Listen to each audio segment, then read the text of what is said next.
¿qué tal? ¿Cómo te va? Buen día, buenas tardes, buenas noches, cualquiera sea la hora o el día que estás viendo o escuchando este programa. Como siempre, en su tercera temporada, esto es La Rosca, y este programa que a partir de este año pretende buscar un poquitito más de profundidad en los temas que estamos hablando. Estamos hablando ya desde hace un tiempo de cuestiones vinculadas a otra cosa y no precisamente o específicamente a la política, porque al final del camino todo tiene que ver con la política, porque ya lo hemos dicho un montón de veces, somos seres políticos y si nosotros no nos ocupamos de la política se ocupa de nosotros. Te recuerdo que si estás viendo este programa en un canal de aire, de televisión, de aire o de cable, después de la media hora podés continuar viéndolo a través de los canales de YouTube o de Spotify de elinfluencer.com.ar. Y hoy día vamos a seguir hablando, porque la semana pasada empezamos a hablar un poquito de alimentación, de cuestiones orgánicas, de la ley de etiquetado, del código alimentario argentino que permite incorporar cosas que no son alimentos y que lejos están de alimentarnos, sino más bien de dañarnos. Y hoy vamos a continuar, vamos a hablar un poquito de alimentación saludable, y para eso está con nosotros la licenciada Fabiana Lobo. Ella es licenciada en nutrición. ¿Cómo te va, Fabi? Hola, Diego, ¿cómo estás? Gracias por haber venido. Gracias por la invitación. Además aceptaste el toque, ¿no? Fabi, ¿te animás a venir un ratito así hablamos de...? A mí me encanta hablar, así que ahí voy, me dijo. ¿Y qué va a ser? Me apasiona por lo que estudié, lo que hago, y bueno, acá estoy. Y una profesión que además va cambiando, ¿no? Es muy dinámica. Sí, porque antes se hablaba mucho de dietas y hoy ya se habla de hábitos, de hábitos alimentarios, de guías alimentarias. Es más, de hecho cambió hasta la forma gráfica, porque antes era una pirámide alimentaria por la que nos regíamos. Internacionalmente, y hoy, claro, Argentina trabajó en un elipse, porque la Organización Mundial de la Salud y la OPS siempre recomienda que cada país tenga su guía alimentaria propia. Entonces la base que ellos habían diseñado era una pirámide. Y la Argentina trabajó en sus primeras guías alimentarias para la población argentina y era un elipse. No sé si te acuerdas que era un óvalo. Sí. Sí, que iba como de mayor a menor los alimentos en cuanto al aporte de calorías, ¿sí?, en cuanto al aporte de nutrientes, y hacia el más chiquito, que era el que aportabas, digamos, mayor cantidad de calorías y que te podía llevar a un sobrepeso, una obesidad o a contraer alguna enfermedad relacionada a la alimentación. Eso no quedaba como muy claro, encima era un cañito de agua y la gente como que se confundía, digamos. Claro, ¿sí? No entendía muy bien de qué se trataba, porque no era fácil de interpretar tampoco. No era fácil de interpretar, sí estaba agrupado por nutrientes, porque estaban los carbohidratos, las proteínas discriminadas en las proteínas de origen animal que te aportaban proteínas más hierro, que son las carnes, y las que te aportaban proteínas más calcio, que son los lácteos. Estaban como divididas en dos, ¿sí? Sí. Ese era el grupo 1, carbohidratos, proteínas y hierro, el segundo grupo. El tercer grupo, proteínas y calcio, que eran los lácteos. Frutas y verduras, ¿sí? El segundo era frutas y verduras, me estoy equivocando. Grasas y aceites, y los accesorios o anexos, que serían todo el grupo de la chatarra, la golosina, las gaseosas, los azúcares. Lo más rico. ¿Sí? Ah. Y es lo que nos metió en este tremendo problema que estamos de... malnutrición por exceso, ¿no? Pero el problema, tenemos muchos problemas vinculados a la nutrición, malnutrición por exceso, decías recién, malnutrición por falta, tenemos déficit. En otros lugares, por déficit, y tenemos a la vez, en un mundo tan vertiginoso como el que vivimos, un montón de gente opinando sobre alimentación. Uf. Entonces tenés los antilácteos, los carnes, los anti determinado tipo de componentes, los pro tal, los claro, que te fomentan determinado tipo de dieta, que tenés la keto y la no sé cuál, y el ayuno intermitente. Las más famosas, las que están ahora más en boga o digamos en la boca de todos, es la keto y el ayuno intermitente. ¿Pero a qué le damos bola? Al final del camino, ¿para qué sirve? Porque también hay una cuestión vinculada a la nutrición que tiene que ver con la gordura o la obesidad, y en realidad una alimentación saludable no tiene que ver, o sí, tan específicamente con el peso, porque vos podés tener un peso un poquito más excedido, claro, de tu masa corporal o lo que sea, pero podés estar bien alimentado igual. Totalmente. Bueno, ¿a qué le damos bola? ¿Qué hacemos para alimentarnos saludablemente? Bueno, la idea es, dentro de lo que es hábitos de vida saludable, ¿sí? Está la alimentación, la actividad física y el cuidado de la salud mental. Partamos primero por ahí, ¿sí? 3 cosas que casi nadie hace. Son pilares para sostener hábitos de vida saludables, ¿sí? Bueno, nos vamos a ir a un pilar que es la alimentación saludable, que es la que nos sostiene orgánicamente. Pero la alimentación no solo tiene una connotación biológica, ¿sí? La alimentación está atravesada por hábitos sociales, por hábitos culturales, por cuestiones familiares, ¿sí? Por todo lo aprendido, por cuestiones económicas, por todo lo aprendido a lo largo de la vida de esa familia y cómo transmite la forma de alimentarse. Entonces, ¿qué pasa? Nosotros como profesionales de la nutrición y como profesionales de la salud tenemos que, digamos, en el análisis de cómo es el tipo de alimentación que están teniendo las personas, vamos observando qué es lo que va produciendo el exceso o el déficit, ¿sí? Hasta la década hasta el 2001, por ejemplo, más o menos, la gran problemática nutricional era el déficit. Nosotros teníamos altos índices de malnutrición por déficit, o sea, teníamos desnutrición, talla acortada, o sea, desnutrición crónica, desnutrición aguda, ¿sí? Hacia el 2001 en adelante, ya se empieza a observar una pérdida en la calidad de la alimentación. El déficit estaba relacionado a la falta de acceso a los alimentos, acceso económico a los alimentos, ¿sí? Ahora, no solo había falta de acceso económico, sino que empezó a prosperar alimentos de menor calidad nutricional. Se empezó a globalizar la alimentación, la nutrición. ¿En qué sentido? Que empezaron a proliferar estilos de comidas que no eran propios de nuestro país, por ejemplo, en la globalización. Ni de nuestra región, claro. Ni de nuestra región. La comida chatarra, los fast food, ¿sí? Hamburguesas, gaseosas, las comidas congeladas, claro. La industrialización de los alimentos. Bueno, el problema, algo de lo que planteábamos en el programa pasado era que básicamente el problema es el Código Alimentario Argentino, que te permite casi cualquier cosa, y en este proceso de industrialización estamos comiendo comida que no es comida. Comida que no es comida, exactamente.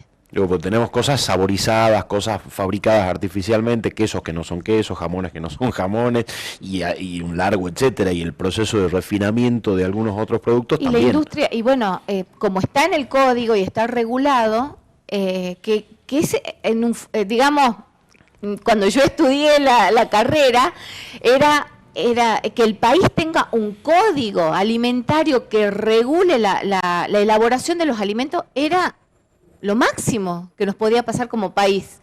Después, ¿qué pasa? Y bueno, se ha ido ayornando en función de la globalización y en los cambios de los patrones alimentarios, en cómo empezó a pesar la industria alimentaria en este cambio de estos patrones de alimentación, ¿sí? Claro, cómo empezó a pesar que la rentabilidad económica de una empresa dedicada a los alimentos empezó a pesar más por sobre la salud, el cuidado de la salud de esa población, o de nuestra población, digamos. Claro, un código alimentario que fue virando más en favor de la industria que en el favor de la propia alimentación, porque de hecho casi no tenemos, o directamente no tenemos, educación alimentaria en el colegio. Y es casi obligatorio, porque eso está por ley, la educación alimentaria en las escuelas. El tema es que volvemos a esto de que vos decías que la política nos atraviesa, y bueno, son decisiones políticas. Claro, la educación sexual también está regulada por ley y nada, y así como un montón de cosas. Digo, el problema de la alimentación es que nosotros no sabemos leer, o el ciudadano promedio no sabe leer los componentes de las cosas que compramos en las góndolas. No sabemos qué tiene. El otro día, Martín, y vuelvo a eso, no me decía... No sabés si un código que está regulado de un colorante que se le agrega, si es dañino o no para la salud, por ejemplo. Porque viste que los colorantes van codificados, no va curcumina, que sabemos que sale de la cúrcuma y que es natural. Claro. El SX422. No tenemos idea. Claro. Pero bueno, ahí nos deberíamos... Son sintéticos, colorantes sintéticos, todo artificial. Pero ahí lo que deberíamos decir o quizás proponer es, si no sabes qué tiene, no lo comas. Exactamente. Pero ¿cómo hacemos además? Porque el problema es, digo, de educación y de acceso a los alimentos. Totalmente. Tenemos dos problemas muy complicados que nos llevan a multifactoriales, comprar lo que sea o lo que nos alcance. Hoy se está comprando lo que nos alcanza, ¿sí? Y acá en Salta, dentro de todo, todavía tenemos accesibilidad bastante limitada por ahora, por cómo están los costos, pero todavía a productos frescos, ¿sí? En las grandes ciudades, por ahí ya no tienen, por la distancia que hay de los centros de abastecimiento, como mercados centrales y ferias de alimentos naturales, es mucho más problemático. Y nosotros, encima, nuestra provincia, eso sí lo tengo bastante estudiado de cuando me tocó formar parte del nivel central en el Ministerio de Salud Pública, en el área de promoción de la salud, de promoción de la alimentación saludable, y nuestra provincia abarca muchos suelos, muchos climas, mucha producción de diferentes tipos de alimentos saludables y naturales, digamos. Y claro, se trabajó en ese entonces en todo esto del rescate, el rescate que hay que hacer de las tradiciones alimentarias de nuestra provincia. Claro, nosotros podemos comer en la capital, por ejemplo, papa andina traída de San Antonio de los Cobres y mango traído del norte de la provincia, cosas que en Buenos Aires o más en el centro del país no tiene ninguno de los dos, tienen que importar. Somos una provincia productora de diferentes tipos de porotos, ¿vos sabías eso? Claro. ¿Sí? Somos blanco, negro, rojo. De todos los colores, de todo, y aparte el valor nutricional que tienen esos porotos, el ganado menor, ¿sí? Todo lo que sean caprinos, las ovejas. También tenemos una buena producción de carnes de vaca, ¿sí? De buena calidad. Sí, podremos tener pescado de río, pero consumimos de mar y bicho de mar que vienen congelados. Tenemos tanto Salta y Jujuy tienen un cinturón hortícola súper importante, ¿sí?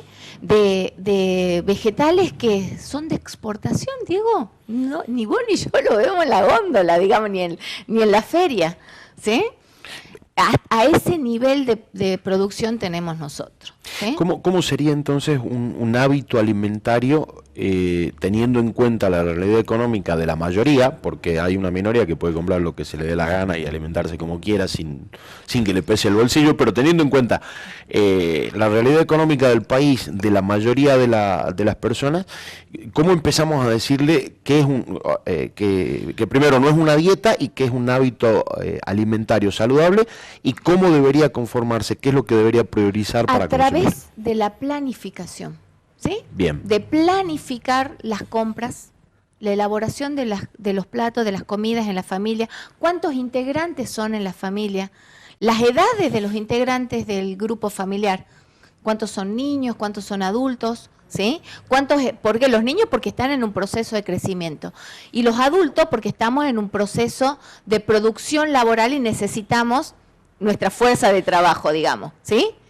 Los niños no solo en crecimiento, sino que también están en crecimiento físico, sino también en la parte intelectual. Y los adultos que estamos en la edad productiva o que necesitamos de nuestra fuerza laboral, también necesitamos de nuestra producción intelectual. Todo eso necesitan de un equilibrio en el aporte de nutrientes, de todos los nutrientes que necesitamos. ¿Nutrientes cuáles son?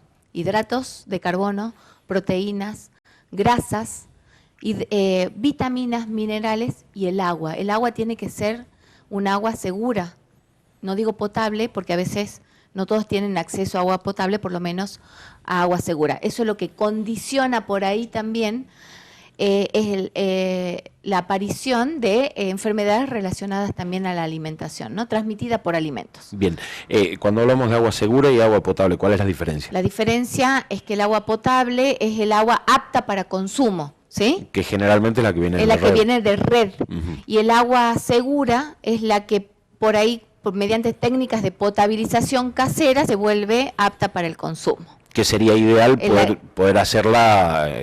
¿Y cuáles son estas técnicas?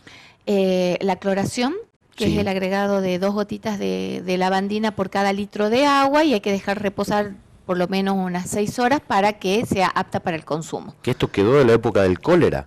Quedó del COL porque hay toda, en Salta todavía tenemos poblaciones sin acceso a agua potable, ¿no? Pero digo, desde esa época que algunos aprendimos Sí. a la cloración del agua, y esa es la medida más eficaz. Esa es la medida más ¿Hervirla sirve? también sirve, pero a veces hervir es... el hervido lo que permite, digamos, es matar o eliminar la mayor cantidad de patógenos, digamos, biológicos. Bien. ¿Sí? O sea, podemos hervirla y clorarla, podemos hacer las dos cosas. Sí, se pueden hacer las dos cosas. Bien. Y la cloración lo que permite, por ahí si el hervido es apta para el consumo, digamos, para beberla, la hervida. Y la cloración lo que permite es la higiene y la sanitización de los alimentos que necesitan ser lavados, por ejemplo, frutas y verduras. Bien, ¿toda fruta y verdura se lava? Toda fruta y verdura debe lavarse, exactamente. Bien, vamos a empezar. Estamos encima, viste que la fruta y la verdura, vehículo de qué ahora que está tan famoso en la época de que estamos saliendo del verano, que hemos tenido picos de qué patología. De salmonela. Salmonela, Pero exactamente. eso, bueno, iba a ir por otro lado, pero Sí. ahora que me la nombraste, Bien. digo, ¿qué es lo que hace que particularmente Salta tenga los índices más altos de salmonela en todo el país? Porque hay lugares del país que ni siquiera saben que existe la salmonela. O por ejemplo, Santiago del Estero, estuve charlando con amigos en Santiago del Estero, con los calores que hacen y todo, me dicen, ¿Salmo qué? Y yo decía, pero tenemos los mismos calores, compa, ¿cuál es el problema que tenemos Y nosotros? tiene que ver también con la búsqueda, ¿no? O sea, con la detección en cuanto a que nosotros tenemos protocolos de epidemiológicos de cuando hay un brote donde determinada cantidad de personas de un alimento que está contaminado. ¿Por qué?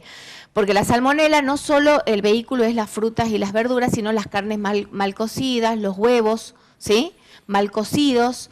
Entonces hay también una contaminación que puede ser una contaminación cruzada también, ¿sí? De salmonelosis. Y la salmonela, la persona que ha contraído la salmonela puede estar eliminando la bacteria largo tiempo. Ese es el tema. ¿Sí? De ahí la higiene de manos, que si en la cocina, si se ha elaborado, en la mesada, se ha trabajado con carnes o con carnes crudas o con huevos crudos, higienizar todo y recién trabajar, por ejemplo, con frutas y verduras que se van a consumir crudas, porque en el verano comemos cosas más crudas. Más ensaladas y esas cosas. Exactamente. Entonces, hacemos un poco Y de... es la búsqueda. Entonces acá hay un buen mecanismo de detección, de búsqueda en cuanto a los análisis de laboratorio. ¿Sí? Sí, o sea, puntualmente capaz que en Santiago del Estero tienen muchos casos, pero no tienen idea que los tienen porque no tienen este sistema de búsqueda, rastreo y detección. Exactamente. Okay. Aparte, eso si bien es a nivel nacional, pero bueno, en Salta el área de epidemiología es impresionante cómo viene trabajando de hace décadas, digamos, ¿no? Y cuando hablas de la limpieza, lo ideal sería que cuando estás cocinando primero empeces por la verdura y después por las carnes para no contaminar la tabla o el lugar donde cortas las carnes y contaminas después la verdura y después... Lo ideal sería tener diferentes tipos de tablas. Y ¿sí? de cuchillos y de todo, pero si no hay. Si no hay, se empieza por lo menos contaminante, ¿sí? Que serían frutas, verduras, los víveres secos, y pasar a los más contaminantes, que serían las carnes, huevos, ¿sí?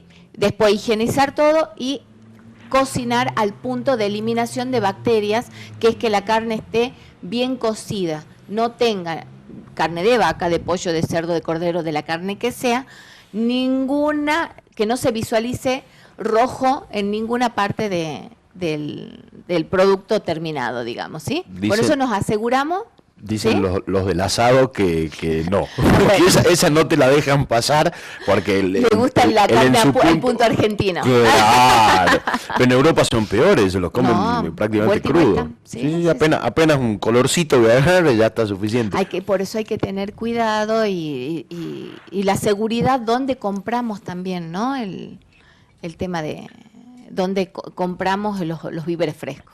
Bueno, desmenucemos un poco. Bueno, sí, lo que habíamos venido hablando de la alimentación saludable. Vamos a ir y volver a un montón de lugares, así que no hay ningún problema. La planificación. Pero antes de la planificación, primero veamos. Bien. Vos decías que un hábito saludable de alimentación tiene que tener hidrato de carbono. Sí. Vitaminas. Sí. Minerales. Proteínas. Y grasas. Sí. Vamos por los hidratos de carbono. ¿Qué son y dónde están? Bien. Hidratos de carbono. Los hidratos de carbono son los almidones y los azúcares. ¿Sí? ¿Dónde están? En frutas, verduras, las legumbres. Legumbres que son poroto, garbanzo, soja, lentejas. Bien. En los cereales. Trigo, avena, cebada, centeno, triguillo, maíz, arroz, ¿sí? Celíacos separen lo que pueden comer de lo que no. Sin TAC, los celíacos, con TAC el resto de la población. Azúcares, miel, azúcar de caña, ¿sí? Los edulcorantes no. No entran todavía porque esos son artificiales. Estamos yendo en todo lo que es una alimentación natural. Natural y de preferencia no industrializada. Exactamente. Entonces tenemos la caña de azúcar, tenemos la miel, en todo lo que serían azúcares. Porque los hidratos de carbono, para complejizarla un poco, se dividen en simples y complejos, ¿sí? Ahí ya me la estás complejizando. Exactamente. Simple, el azúcar, ¿sí? Esos son los azúcares simples y la miel, ¿sí? ¿Miel puede ser de caña o de abeja? De caña o de abeja. Bien. Complejos, los que tienen almidón, que son largas cadenas de glucosa. Almidón, que son los almidones, que son los complejos, y ahí son cereales, legumbres y sus derivados. ¿Qué son sus derivados? Las harinas, los productos que se elaboran con sus harinas, a partir de cereales o legumbres. Pero lo interesante, para seguir con los hidratos de carbono, es que tenés los antihidratos de carbono, sí, que parece que te dicen que únicamente no tenés que comer pan y pastas. Cuando hidrato de carbono hay en lo que me estás diciendo, hay un montón de lugares, hay frutas, hay verduras. En verduras, encima de las verduras tenemos la clasificación A, B y C. Los que más hidratos de carbono tienen son las papas, choclo, batata, ¿sí? Bien. Decíamos también hidrato de carbono por un lado. También tenemos que consumir minerales y vitaminas. Bien, vitaminas y ¿Dónde minerales están y cuáles son? En todos los alimentos. Bien. Por eso es que necesitamos de todos los tipos de alimentos, ¿sí? Que nos provee la naturaleza. Vitaminas y minerales por excelencia en frutas y verduras, en cuanto a la cantidad, ¿sí? De vitaminas y minerales que tienen, pero también minerales.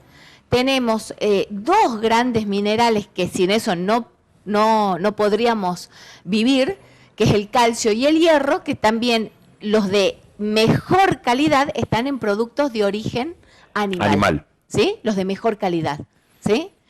Entonces, también por eso es que se va cruzando. ¿Por qué?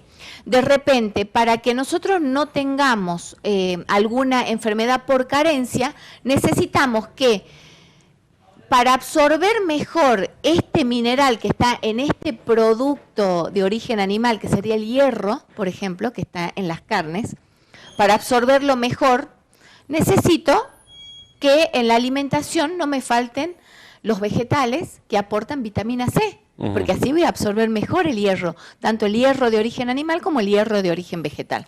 O sea, que no importa únicamente el consumo, sino también la forma de absorción. La forma de absorción, por eso se llama biodisponibilidad. No, ya lo vamos a marear un poco, me parece vamos pasando el libro a poquito, porque además tenemos tiempo, así que no hay ningún apuro. Vamos a marear un poco.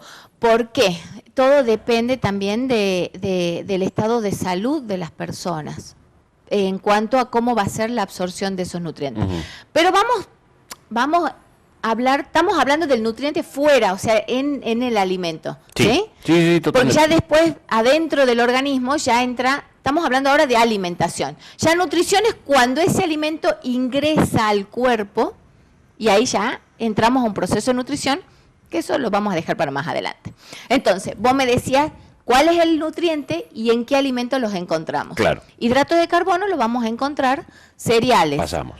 legumbres y derivados, sus harinas, sus derivados, y los azúcares en todo lo que es el azúcar natural, como habíamos dicho, miel, la caña de azúcar, la producción que es el azúcar de mesa, y la miel de caña. Y frutas. Y en las frutas, exactamente, ¿sí?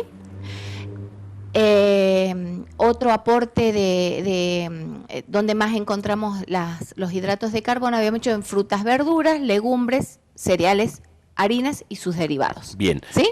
Vitaminas y minerales, dijimos principalmente. Frutas y verduras, frutas, verduras y también en carne. En las carnes y en lácteos, ¿sí? Bien, ¿y qué otros minerales más necesitamos? Aparte necesitamos, ¿qué otros minerales? Bueno, en el aporte de hierro y calcio, habíamos dicho carnes y leche. Sí. Después necesitamos sodio, potasio, magnesio, manganeso, ¿sí? ¿Dónde está todo eso? En las frutas y en las verduras, de Bien. diferentes colores, porque según el color, ¿sí? Ese alimento es el vehículo de diferentes tipos de vitaminas y minerales. A ver, qué interesante. Bueno, Porque digo, los vegetales, a mí me gusta ver un plato lleno de colores, pero porque es colorido, digo, la ahora. ciencia dice que tenemos que diariamente combinar 3 colores. Ujú. 3 colores en nuestros platos diarios en nuestra alimentación. Sí. ¿Sí? Los rojos. Sí, tomate, pimiento, morrón, Perfecto. no se me ocurre otro. Bien, son vehículos de vitamina A, ¿sí? Tienen potasio también, ¿sí? Magnesio, Ujú. vegetales de color amarillo o naranja, vegetales para incluir frutas y verduras, ¿no? Claro, Por eso cuando- digo vegetales. Cuando hablamos ¿sí? de vegetales entramos en fruta y verdura. Frutas y Verdura por un verduras, lado y fruta por el exacto, otro es diferente. Pero amarillo y naranja que tiene zanahoria, batata. Vitamina C. Sí, papas, banana. Entra blanco y entra en el grupo de los almidones la banana y son ricos en potasio, en almidones de buena calidad y en vitaminas del complejo B, aptos para nuestro cerebro. ¿Sí? Bien. Es Ideal para los pibes. y para nosotros que estamos también, que nos movemos, que necesitamos, sobre todo los docentes, los que tienen producción intelectual, necesitan comerse una banana por día, digamos, ¿sí? Bien. Los que necesitan bajar los decibeles, porque andan estresados, también, ¿sí? Porque tienen Anótenme una docena de bananas por día para mí, por favor. vitaminas del complejo B, que son las que van a relajar las funciones cerebrales, ¿sí? Bueno, amarillos y naranja tienen vitamina C, vitamina A en su, digamos, como mayor aporte, por decirlo, ¿sí? Lo verde, Hojas. los vegetales de hoja, magnesio, potasio, hierro. El hierro de origen vegetal está en los vegetales de color En la lechuga verde. también, porque la lechuga Sí. está como... No aporta nada. No, y las verduras de hoja aportan otro nutriente que me olvidé de nombrar, lo que son las fibras, la fibra alimentaria, tan Bien. importante para nuestra salud intestinal. Arrastra la fibra dietaria, a medida que avanza por el tubo digestivo, va arrastrando toxinas. Qué elegancia para decirlo. Yo lo hubiese dicho de otra forma, pero en tele está bien que lo diga ella. Produce Pero sí lo entendimos. Sí, exactamente. Una limpieza por arrastre de toxinas y productos de desecho que no necesitamos. Vegetales, los blancos, cebollas, Ajo. tienen todas estas sustancias anticancerígenas, que son los aliáceos, que se llaman, los repollos, todos los coles, que ahí entran brócoli, coliflor, repollo, repollito de Bruselas, tan importante en el aporte de esta combinación de vitaminas y minerales que están comprobadas su acción anticancerígena y protectora de un montón de patologías relacionadas a nuestros malos hábitos de vida, ¿no?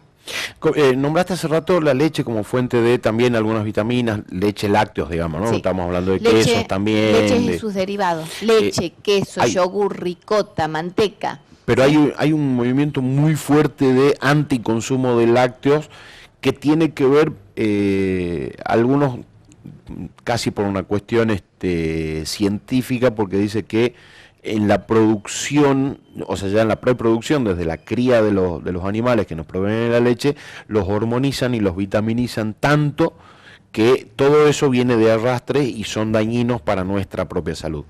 Y todo esto de que Pero después también está la teoría, perdón, te corto, también está la teoría de que nosotros solamente debemos consumir leche materna hasta los 6 meses de vida y de ahí nunca más deberíamos consumir leche, pues somos el único ser vivo que consume. el ser humano es un ser omnívoro. Así nos han diseñado, así fuimos diseñados, para aprovechar o para tomar de la naturaleza todos los nutrientes y todas las sustancias que nuestro cuerpo no produce, ¿sí? Lo único que nosotros producimos en el intestino es la vitamina K, nada más, ¿sí? Pero sí mantenemos una alimentación variada. Primera vez en mi vida que escucho de la vitamina K, no tengo idea qué es, Bien, así que es una pase usted vitamina a explicar. que funciona nos protege es una vitamina anticoagulante, ¿sí? La que ayuda a mantener todos los factores de la coagulación funcionando correctamente en nuestro organismo, Bien. ¿sí? Evitando las hemorragias, obviamente. Después de nosotros, nuestro organismo necesita la provisión de alimentos o de productos alimentarios que nos brinda la naturaleza, ¿sí? Si no, no hubiésemos evolucionado como especie en el tiempo, ¿sí? Por eso hemos consumido desde que empezamos a consumir carnes, lácteos, o sea, alimentos que nos aportaron proteínas de origen animal, con la combinación esta que te decía, del calcio más el hierro, nuestro organismo lo absorbe, al consumirlo, los aprovecha casi en un 90%, ¿sí? De hecho, a eso es lo que produjo el salto evolucionario en nuestra especie con el crecimiento de nuestro cerebro, ¿sí? Bien. Pero, Entonces, estas corrientes sí tienen que ver más con la industrialización de la crianza, en el manejo animal, ¿sí? Pues ya no andan las vacas felices pastando por, no, por el campo. Están quietas y agachadas comiendo todo el día en un feedlot y eso es lo que... Y además para que pesen más... Porque las se inyecciones valoró la antibosteo, rentabilidad, claro. porque ahora hay más vacas por seres humanos de la cantidad y aparte consiguen que cada vaca te produzca, no sé, me lo va a corregir un productor animal a esto seguramente, 50 litros de leche, ¿sí? En su periodo de mayor producción de leche. Claro. Cuando antes la vaquita que tenía nombre, que era del campo y que nos proveía y qué sé yo y todo lo demás, era como más saludable por ahí la leche, en el sentido de que, bueno, estaba alimentada más naturalmente, era como más... ¿sí? Claro, ahora plantamos vaca Se la en vez de... pasteurizaba claro. para que llegue, obviamente, sin bacterias o con un control de gérmenes, ¿sí? Pero más que eso no se hacía nada y se consumía la leche local. Ahora nosotros tomamos leche de que viene obviamente de la cuenca lechera, ultra pasteurizada, envasada o con toda la industrialización. Sí, y comemos queso que no son queso y volvemos a eso de que estamos comiendo comida que no es comida. Porque digamos, una discusión de políticas alimentarias, digamos, ¿sí? Que permite la comercialización de ese tipo de productos, ¿sí? Siempre dentro de la a mí como agente de salud también, y que me toca promover esto de la alimentación saludable, siempre voy por lo local. Vamos por lo local. Nosotros también tenemos nuestra producción láctea, y es local, entonces no tiene tantos agregados, no tiene que tolerar tantos Tanto kilos tiempo de traslado, de transporte, transporte. cambio de clima. Exactamente, ¿sí? ¿Y cómo haces para hablar? Porque hay una cuestión también ideológica en el veganismo. Por ahí no tanto los vegetarianos, porque al final del camino huevo y lácteos consumen, Sí. pero los veganos, que no es solamente un hábito alimentario, No, sino que es una de cuestión vida, ideológica. ideológica, filosófica, digamos. Claro, ¿Sí? ¿cómo haces para explicarle que necesitas consumir de la forma más natural posible eso que la vaca, el chancho, el pollo, el cabrito Se lo te puede da? lograr con la combinación del mundo vegetal, ¿no? De la alimentación basada en plantas, ¿sí? Pero necesitan un seguimiento digamos, un seguimiento de su salud. Ok, no es me hago vegano, dejo de comer carne y punto. No, porque hay que vigilar cómo van los indicadores bioquímicos o biológicos para ver cómo está tu medio interno, porque somos una máquina, digamos, la maquinaria funciona, digamos, de una forma tan encadenada en la producción de las hormonas, en la producción de los jugos gástricos, que dependen de todos estos componentes que lo tenemos de los alimentos, que si no lo obtenemos de los alimentos porque hemos dejado de consumir y entramos en una situación de carencia, lo tenemos que administrar por la vía sintética, ¿sí? A través de polivitamínicos o a través de sustancias que el cuerpo necesita sí o sí para funcionar.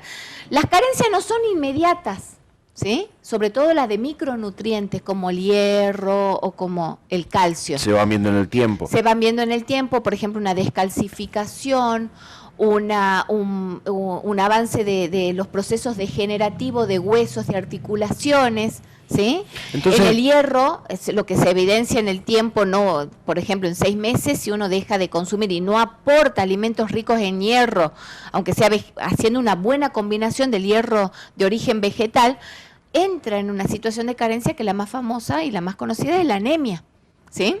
Claro.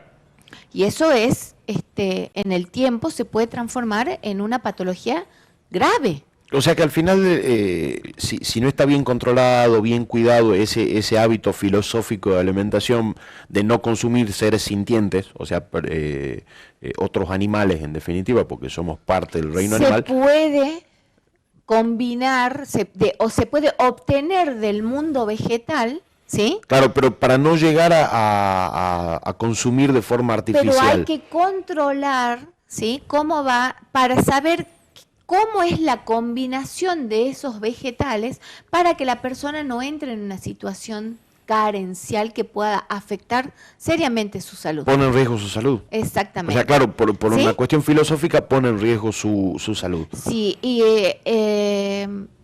de todas maneras hay una corriente ya dentro, antes fue como filosófica y ahora ya hay una corriente científica que estamos estudiando dentro del área de alimentación y nutrición, dentro de la ciencia de la nutrición, esto que se llama alimentación basada en plantas. Antes era, por ejemplo, hace 10 o 15 años atrás, era como que ya el vegetarianismo era como decir, no, ¿cómo vas a ser vegetariana si necesitas de los nutrientes y qué sé yo? Bueno, pero la ciencia nos ha ido demostrando, ¿sí?, que siendo vegetariano o siendo vegano podés llevar una alimentación completamente saludable. Nada más que tenés que vigilar tu situación de salud para o lograr, ¿sí?, un manejo adecuado de esas plantas o de los nutrientes que te aportan las plantas o todo lo que crece en el suelo, ¿sí?, porque ahí tenemos plantas, tenemos hongos comestibles, ¿sí? Ahí entran dentro de lo que es el y los otros veganismo. hongos también, pero eso lo podemos dejar también. Lo podemos dejar de lado y que otros vean. Exactamente. Pero lo interesante de esto, lo que me resulta interesante de esto es que podemos hablar y no caer en esos lugares comunes del chiste anti-vegano, anti-vegetariano o de la ofensa de los veganos para los que consumimos, porque hay una decisión de vida, digo, pero ¿no? Una decisión de vida, hay que respetar. Que es lo mismo que la religión, al final del camino, tu fe a mí no me importa, puedo cuestionar otras cosas. Totalmente, aparte es típico del argentino buscar la división, la polarización ¿Pero por qué? Porque históricamente nosotros somos un país carnívoro, porque tuvimos, bueno, ahora un poco la accesibilidad económica está limitada, ¿no? Pero tuvimos producción, accesibilidad de los diferentes tipos de carnes, de los lácteos, ¿sí? Por ahí acá en el norte no somos tan seguidores por ahí o de los pescados, de los frutos de mar y todo, porque estamos lejos del mar y por la cuestión económica no somos tan amantes de los pescados, digamos, ¿sí? Porque además el hábito alimentario de esta zona no incluye ese tipo de pescado por una cuestión ya milenaria, digamos, ¿no? Exactamente. O geográfica. ¿Ves que lo que yo te digo, cómo a la alimentación y a la nutrición la atraviesan las cuestiones ancestrales, las cuestiones culturales y las cuestiones obviamente que tienen que ver con la región, el tipo de clima, el tipo de suelo, si es un valle, si es una quebrada, como los diferentes tipos de alimentos que se van produciendo según el lugar, ¿no? ¿Y cuánto de positivo crees que puede impactar en nuestros hábitos de consumo la ley de etiquetado frontal, que no se llama ley de etiquetado frontal, pero es la forma más... Es la ley de la alimentación saludable. Exacto, pero fue una ley muy discutida por algunos sectores que te decían eso no es ni siquiera importante de tratar ahora. Y en realidad era importante de tratar hace muchos años antes de la que se trató. Es una ley que se está implementando desde hace relativamente poco, todavía... Una parte de la ley que es la del etiquetado frontal. Sí. ¿Sí? Ahí dentro de esa ley, ahí sí está lo de la educación alimentaria en las escuelas, que se venía haciendo, claro. Se dejó de hacer y ahora tuvimos que, a través, digamos, el colectivo profesional de profesionales de la ciencia de la nutrición, los nutricionistas de la Argentina, estaban viendo cómo cada vez íbamos de mal en peor en la calidad de la alimentación. Y cómo iba impactando eso en los indicadores, cada vez en los indicadores de enfermedad. Cómo han ido aumentando los índices de obesidad, de enfermedades cardiovasculares, diabetes, cáncer, ¿sí? Hipertensión arterial. En vez de ir mejorando, hemos ido empeorando a lo largo del tiempo. ¿Y la ley de etiquetado vos crees que en el futuro no muy lejano, espero, va a empezar a revertir esto? Porque hay una alerta ahí de decir, a ver, ¿qué estoy comiendo? Y es una doble alerta. ¿En qué sentido? Ya hay evidencia científica. Chile y México ya nos llevan unos años, bastante años de anticipación, digamos, en la implementación. Y de a poco, porque es todo gradual, Diego, vos viste que las cuestiones que tienen que ver con políticas, implementación de políticas y todo lo demás, tiene como su tiempo. Claro. Pero ya se están viendo resultados positivos. Chile y México iban a la cabeza con los índices de obesidad, ¿sí? De hecho, lo implementan justamente para frenar el avance de la epidemia que era para ellos la obesidad. Argentina viene a pasos agigantados y lo que empezó a preocupar, por eso es que se empieza a pedir desde el colectivo profesional que se avance, que se considere como algo importante, porque en la Argentina empezó, que digamos son los que peores indicadores tenemos en la región, ¿sí? En la región de Latinoamérica, es como empezó a crecer los índices de obesidad infantil. Eso es lo que empezó, lo que alertó a los profesionales de la salud. Que la obesidad infantil no es un problema de niño rico que come de todo, no. Es un problema porque también estaba esto de los desnutridos son pobres. Sí. Y los obesos son niños ricos que pueden comer de todo. Y en realidad los dos son malnutridos, que se alimentan mal por diferentes factores, pero puede haber un niño pobre obeso porque se alimenta solo No tiene que ver con la accesibilidad económica, claro. ni con los quintiles de ingresos, ni con nada. Tiene que ver con la mala calidad de la alimentación, ¿sí? En las poblaciones pobres, por la falta de accesibilidad a productos de buena calidad. Y en las poblaciones con mayores ingresos tiene que ver también con el consumo elevado de comida chatarra, por la falta de tiempo para elaborar comida saludable, por decirlo así. Entonces, ¿sí? la ley de etiquetado, y no me salía, cerramos, frontal. digo, va a tener resultados positivos. Va a tener resultados y sí era importante tratarlo. Por dos mecanismos. Claro. Primero, porque al consumidor, que es el que va a decidir la compra de ese producto o de ese alimento, y aparte el etiquetado frontal es sobre los productos industrializados. No vamos a etiquetar a la verdura o a la fruta, a las carnes, que sabemos que, ¿sí? Claro. Que en su versión natural no tienen excesos. Excesos, exactamente, no arrastran excesos. Sí, los que están industrializados. Entonces, primero, en que la gente tome decisiones conscientes de lo que está comprando. ¿Por qué? Porque vos mismo decías, leer la composición de los alimentos en la letra chiquitita y todo lo demás, o sea, había que capacitarlo. Todo lo que era rotulado nutricional,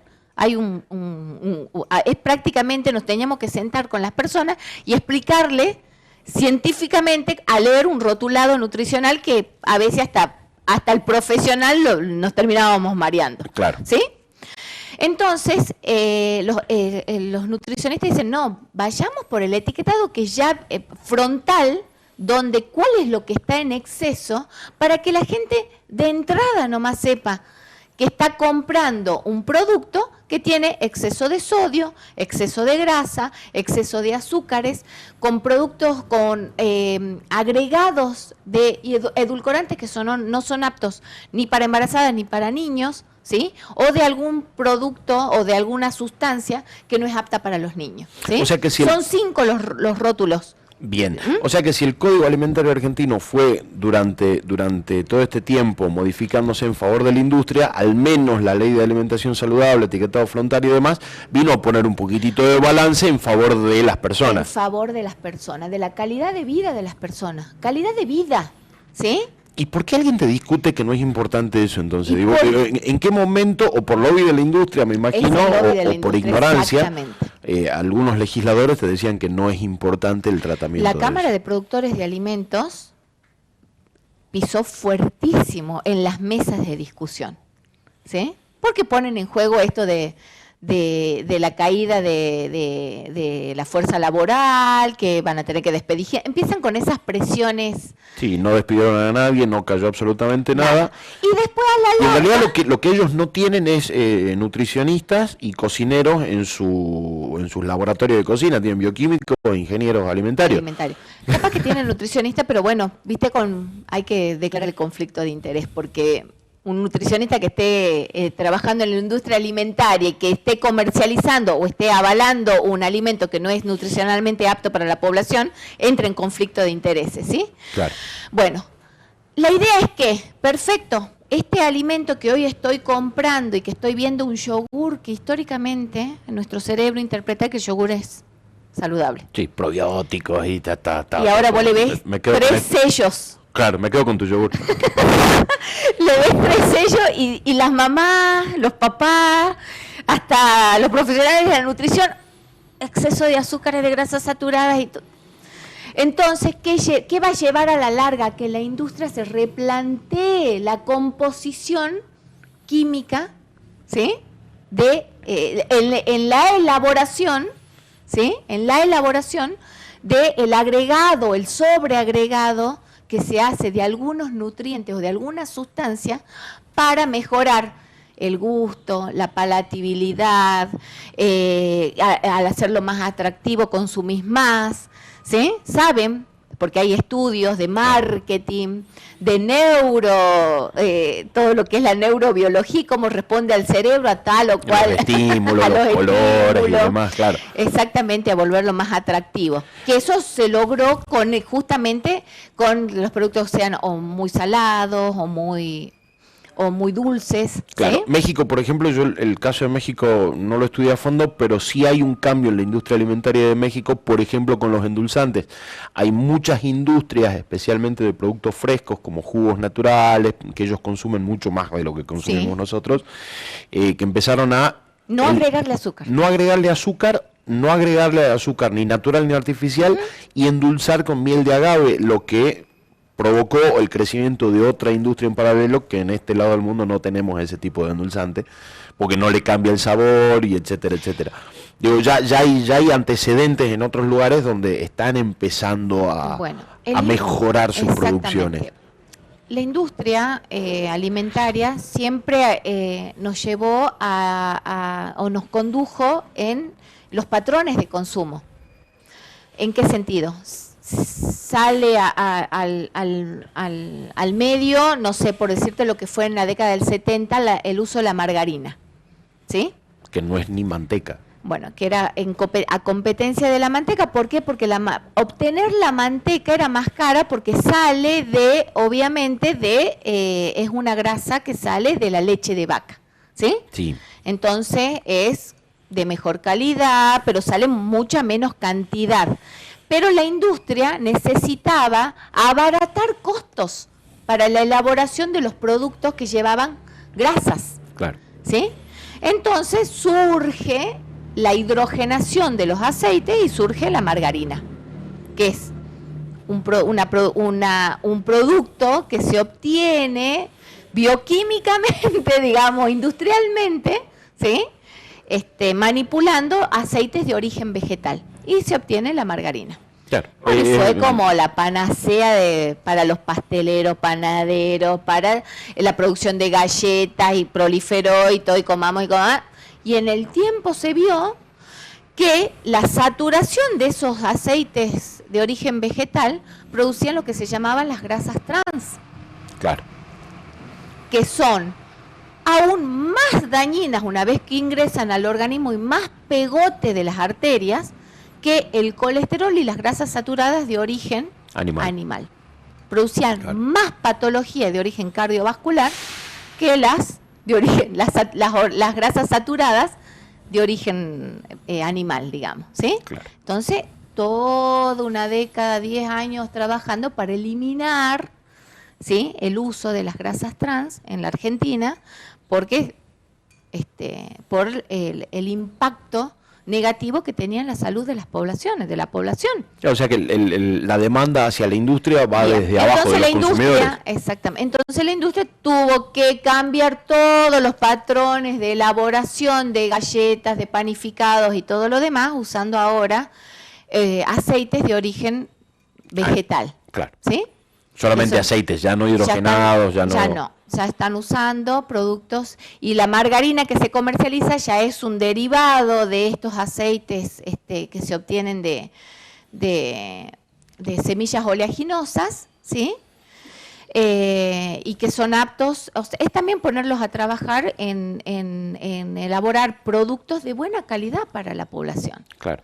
Me quedé pensando, sean procesados industriales o sean naturales también. pero de buena calidad, o de la mejor calidad que puedan, al menos la industria. Que no atente contra la salud de las personas. Claro. Me quedé pensando en algo que también me parece que también es una cuestión más, una discusión más filosófica. Digo, vos en un momento dijiste que nosotros necesitamos comer todo lo que nuestro organismo no produce. Uh-huh. Eso nos convierte en depredadores porque tenemos que comer animales, plantas, comemos absolutamente de todo cuando... En depredadores no, somos omnívoros. Pero terminamos siendo depredadores porque sí, comemos todo lo que se nos cruza en el camino. Nos brinda la naturaleza. Porque digamos, una vaca no se come un cabrito. No. Un león no se come una papa. Y otras especies animales tienen un sistema de alimentación distinto. También, porque tienen un aparato digestivo diferente. Pero claro, ellos también comen lo que no producen, pero producen muchas más cosas que nosotros no. Digamos, terminamos siendo depredadores porque somos defectuosos.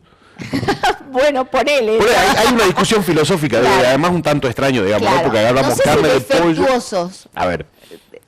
En sí defectuosos no, pero bueno, la maquinaria necesita... Claro, la maquinita necesita, sí, porque si no tenemos diferentes fuentes, ¿sí? Diferentes fuentes que ingresan a nuestro organismo estas sustancias que necesitamos para funcionar como funcionamos, para que a la sangre no le falte el hierro, para que el oxígeno se transporte, para que se absorba el calcio en los huesos y no andemos todos flanes por la vida, ¿sí? Para que nuestro cerebro funcione, si no, las conexiones nerviosas, todos necesitan un combustible de alta eficiencia que es la glucosa, claro. ¿sí? Bueno, es nuestra nafta premium, digamos. Igual nuestro hábito alimentario es como raro, ¿no? Digo, somos capaces de agarrar, tener un pollo, matar el pollo, agarrar la carne, meterlo dentro de su hijo, que es el huevo, y hacemos una milanesa. Digo, desde lo filosófico, desde el humor, digo, es difícil entender el porqué. Digo, claro, si vos le querés encontrar ahí como... Le podés encontrar la vuelta a la discusión a todo, claro. Exactamente. Lo mismo que comemos brotes de soja, de alfa, del todo, de cereales, de legumbres y todo lo demás, que comemos choclo, que es la versión verde del maíz. Claro, o sea, nosotros comemos... ¿Entendés? A todo le encontramos la vuelta, claro. Todo bicho va a parar al asador, claro, digamos, absolutamente, casi, y ahora casi va a parar todo al asador. ¿Por qué? Porque los veganos nos pusieron en discusión estos de que también podemos comer un asado vegano, sí, tranquilamente. Totalmente, de hecho... Porque la verdura puesta en la parrilla tiene otro sabor también, ¿sí? Totalmente, el ahumado tiene otro sabor siempre.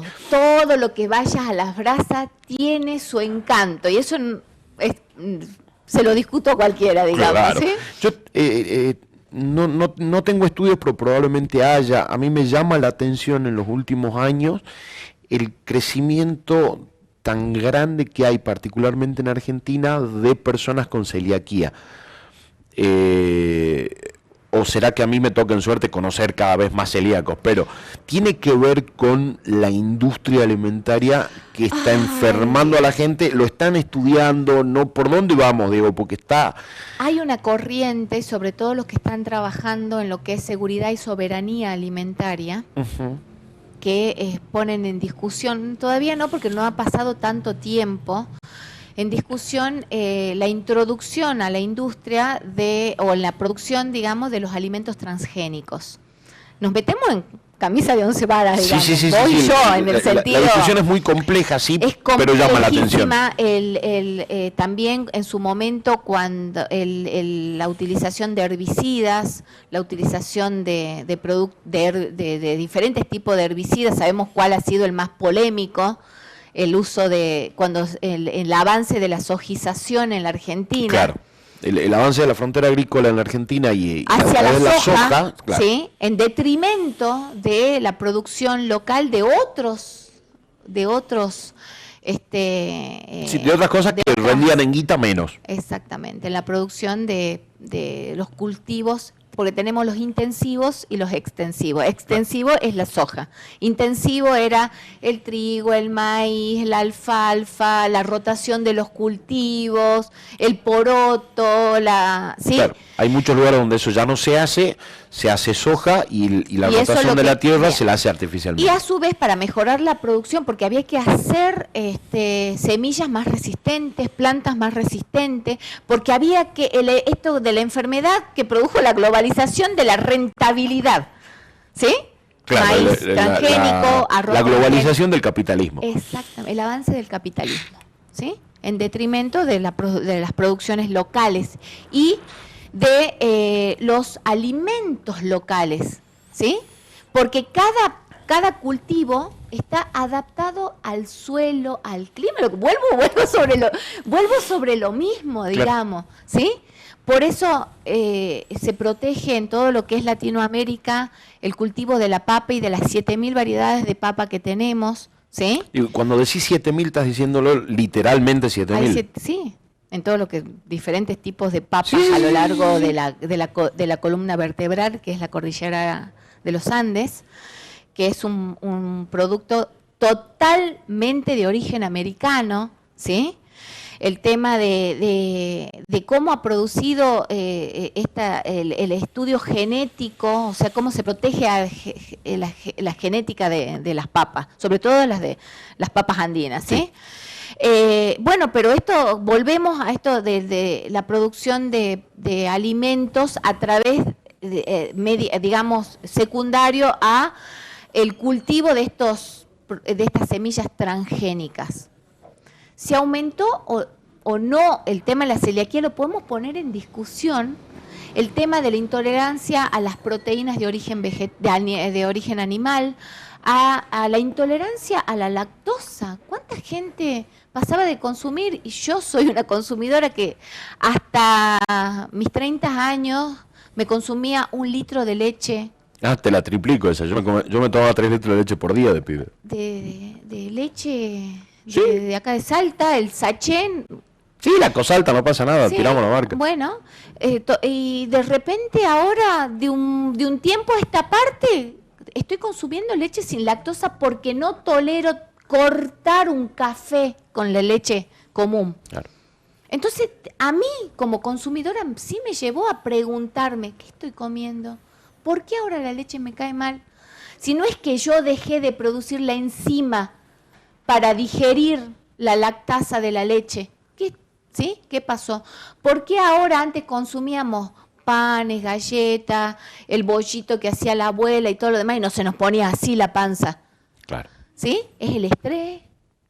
Ha cambiado el proceso digestivo, ha cambiado la calidad de ese trigo, o ya la industrialización, ya la refinación que se hace ahora de las harinas para la producción de esa harina o después de esos alimentos secundarios que vienen a la harina, pastas, fideos, galletas, panificados, la industria de la bollería, que es todo lo que sería tortillas, bollitos, la pastelería, nos lleva a preguntarnos si tiene que ver o no con los procesos de producción del alimento base de esos otros productos alimentarios. O sea que podemos llegar a la conclusión, yo puedo llegar a la después, conclusión. otra cosa, también Sí. ha mejorado la calidad de la detección.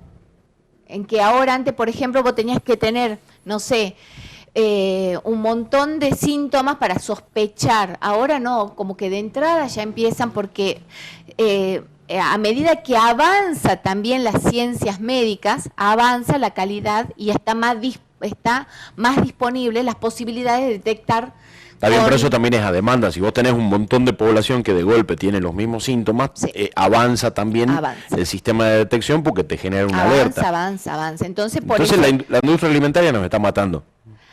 y ahí, Eso lo puedo decir yo, Sí. vos no porque tenés una matrícula profesional, yo soy periodista y lo puedo dar como una opinión sin ningún problema.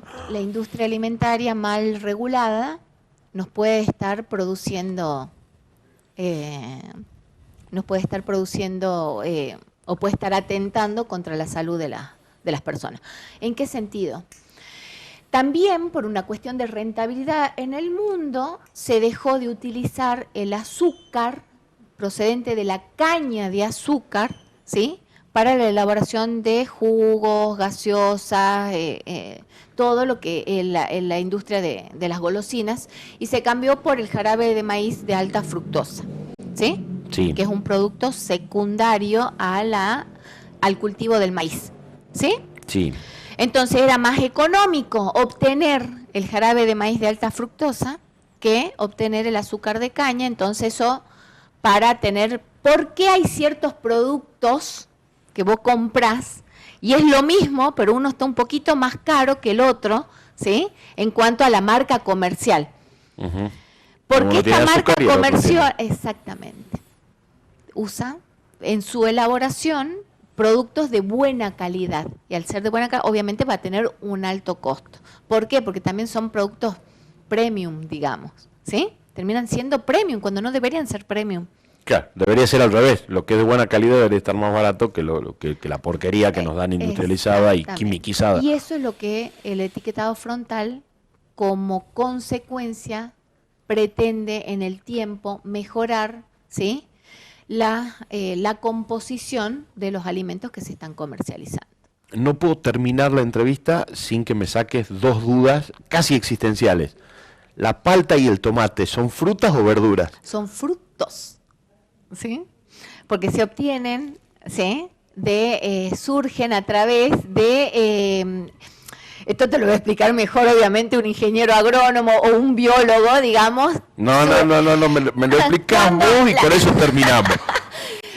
En el proceso de crecimiento, la fruta surge de una flor, ¿sí? La Ok. flor digamos, en su proceso biológico, sí. se va transformando en una, por eso es un fruto o una fruta. ¿Sí? Bien, no te voy a preguntar por el higo, eso lo dejamos para otro momento, porque dicen que el higo en realidad... inflorescencia. Ahora explicarlo y cortamos. Además de que la higuera es la casita de los duendes, ¿el higo qué es? Del duende, encima del duende de acá de Salta, claro, el que te hace, el que te esconde las cosas. Claro, el que te pelea a los chicos. El higo es la flor, digamos, el producto que va digamos que tiene la semillita que va a transmitir la especie, ¿sí? Es la que termina siendo una inflorescencia. ¿Qué es una inflorescencia? ¿Una flor que se mete para adentro? No, es claro, exacto. Más o menos. Ponele, ya me van a retar mis amigos ingenieros agrónomos que se cansaron de explicarme de esto de cómo se forma, digamos, las diferentes, es muy complicado. Es muy complicado. Así que bueno, mejor lo tenemos dividido. Sáquela y come, va. Que es riquísimo. Vegetales, incluyen vegetales y... Inflorescencia, frutos, frutas, de hoja, de tubérculos, de raíces. Gracias, Fabi, por haber venido. No, gracias, Diego, por la invitación y bueno. Muchísimas gracias a ustedes por acompañarnos. Nosotros nos vemos, nos escuchamos la próxima semana.